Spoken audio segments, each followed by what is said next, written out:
We're going to dive deep into some strong efforts to change the government in some quick and unexpected ways, from the resignation program to dismantling agencies and rifts. We're going to get into all of it.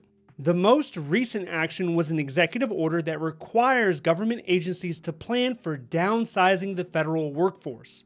This order tells agency leaders to come up with reorganization plans within 30 days. This is to make the government smaller, to reduce the total amount of federal employees. It's called a RIF, a reduction in force.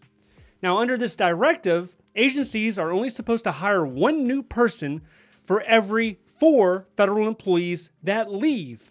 And the emphasis and focus is really to aim more towards Homeland Security and national defense. Those are the agencies they actually want to grow. Next, let's talk about the deferred resignation plan. It's paused or frozen or whatever word that you want to use to describe it, but there's no progress happening. Right now, it has been suspended, let's use that word, indefinitely until the judge makes his mind up on how he wants to rule on this issue. Now, he's not convinced, and we've heard arguments from the union, we've heard arguments from OPM. There's still no conclusion as of yet. You had 65,000 people, probably more at this point, that accepted the program for their own reasons. A lot of times it's because of retirement. They're left in limbo. They're even more confused now. You have OPM over there. They're painting this as a good thing, saying that, okay, the program's open even longer now. So let's get more people to agree to take the program. So they're looking at it like it's a good thing. Unions, they feel like they're doing the right thing, even though tens of thousands of people are trying to escape their agencies and transition to another phase of their life. The unions are holding strong.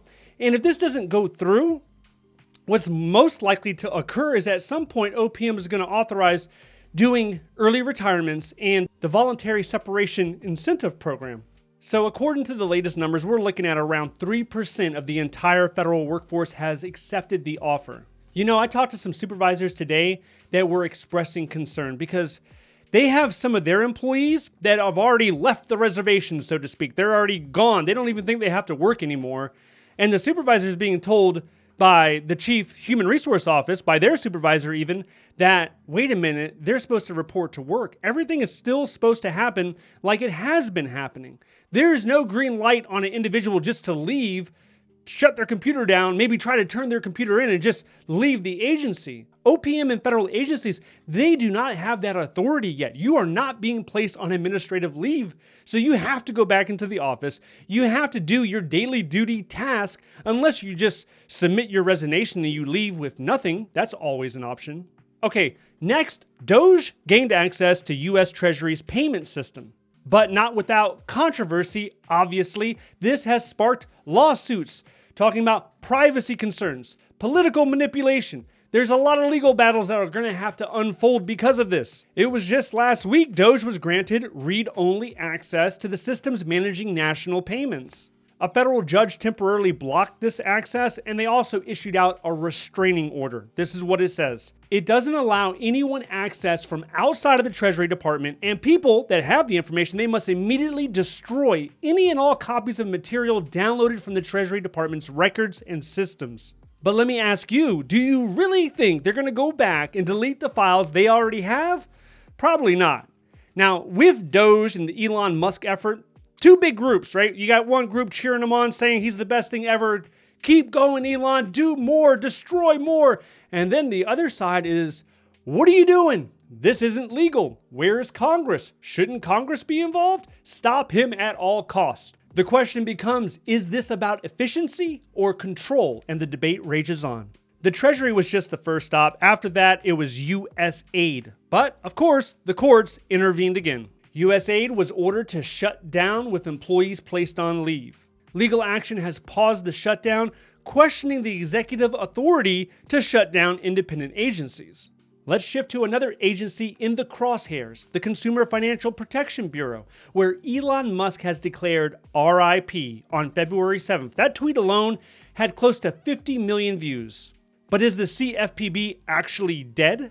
CFPB employees were informed by email that headquarters would be closed for a week and that employees and contractors are able to work remotely. So to Elon Musk and others, this federal agency, it represents the term excessive regulation.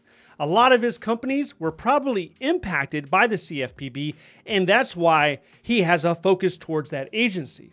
Now, this agency is relatively new. It was formed in 2011 after the recession. It is supposed to protect consumers from predatory financial institutes or financial organizations. It was actually proposed and established by Elizabeth Warren. Next, we have to look at diversity, equity, and inclusion.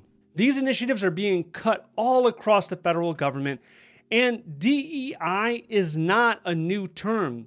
It has roots back into the 1960s and the 1970s, where it primarily focused on race and gender. Now, they added a whole bunch of other categories, right? So you have age now, you have disability now, you have sexual orientation now. And some people think DEI programs, they just cost too much. The opinions on this are all over the place. There's some people that say, okay, equality is great, give everyone the opportunity, but equity might be a step too far. Equity is different than equality. My understanding of equity is you give individuals the resources in order to achieve a fair outcome. But then the question becomes, where do they get those resources from? If they get those resources from the government, then that's taxpayer funding, and that's a whole nother debate. So far, we're seeing close to $1 billion in contracts being terminated by DOGE. Next, we have the Education Department and the Pentagon. So with the Education Department, Trump wants to dismantle it. Most Republicans want to dismantle it. They want to take education away from Washington, D.C., and they want to put it down to the local level. They want states to be overall responsible for what happens with education within their state. They don't want bureaucrats in D.C. messing around with it.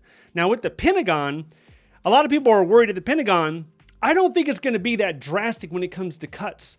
They might look at cutting some defense contracts here or there, but when it comes to shrinking the Pentagon, or Pentagon is the headquarters for Department of Defense, when you're talking about shrinking the Department of Defense, I don't think there's much appetite for that on either side of the aisle. I don't really think Republicans or Democrats want to do that. National security, national defense has always been somewhat insulated from these political battles. So they're going to continue to be well funded, in my opinion. Now, who knows? We might see cuts coming. I just think that DOD would probably be the last one to be cut, along with DHS. So we're closing in on 1 month when it comes to the federal hiring freeze. The federal hiring freeze messed a lot of people up when it comes to accepting their job offer, or they already had a job offer in hand, and then all of a sudden they were supposed to come in on a Tuesday, and then the agency said, no, actually don't do it. We have to rescind your offer. Even when it came to final job offers. It's one thing to do it with tentative job offers because those are rescinded more frequently.